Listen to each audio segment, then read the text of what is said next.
निजुक्ति प्रक्रिया रे दुर्नीति कले हेब कड़ा कार्यानुष्ठान जी एथिरे संपृक्त थिबे सेमाने जेल और दंड भोगिबाकू प्रस्तुत रुहंतु एभली ढंगरे चेतैछंती मुख्यमंत्री मोहन चरण माझी। लोकसेवा भवन रे आयोजित निजुक्ति मेला कार्यक्रम रे मुख्यमंत्री कहिसेंती पूर्वरु निजुक्ति रे दुर्नीति भरी रहुथला, स्वच्छता और साधुता नथिला। दायित्व रे थिबा अधिकारी निजर लोकमानकू निजुक्ति देबा सहित पातर अंतर करुथिले। जेई एवं एसओ परीक्षा रे स्वच्छता नथिला।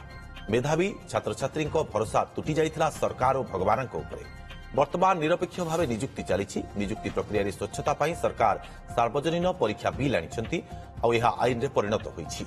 आगामी दिन में यह कार्यकारी करा 1 कोटी जरिमाना सहित 10 वर्ष जेल व्यवस्था मध्य रही। दुर्नीतिखोर जेल और दंड भोगिबाकू प्रस्तुत रुहंतु बोली मुख्यमंत्री कहिसेंती। निजुक्ति मेला रे मुख्यमंत्री स्वास्थ्य विभाग 85 जन होमियोपैथिक मेडिकल ऑफिसर और 239 जन रेडियोग्राफर एवं उच्च शिक्षा विभाग 52 जन नवनियुक्त अध्यापक को निजुक्ति पत्र प्रदान करिसेंती। आम सरकार निजुक्ति प्रक्रिया रे स्वच्छता आनिबा अतीत रे बा गत सरकार मानकरे दुर्नीति भर्ती होकर रही आपका निजुक्ति प्रक्रिया जेकोसी निजुक्ति देखिए से निरपेक्षता नथिला, स्वच्छता नथिला, साधुता नथिला।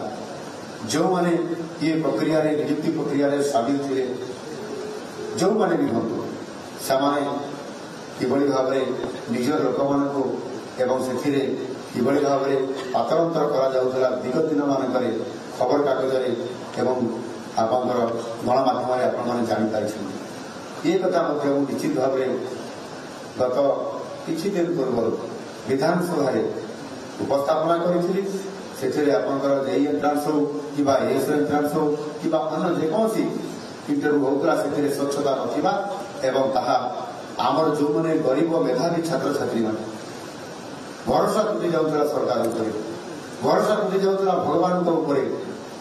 किंतु जदि निरपेक्षता न रहे निजुक्ति प्रक्रिया रे, जदि स्वच्छता न रहिबो, साधुता न रहिबो, ताहले भरोसा तुटी जाए सरकार एवं बेले बेले भगवान किंतु भगवान अच्छी आज आपण न्याय प्रदान करने आगे आज आपण ताहार प्रमाण पाई आज आपण निरपेक्ष भाव निजुक्ति पाई।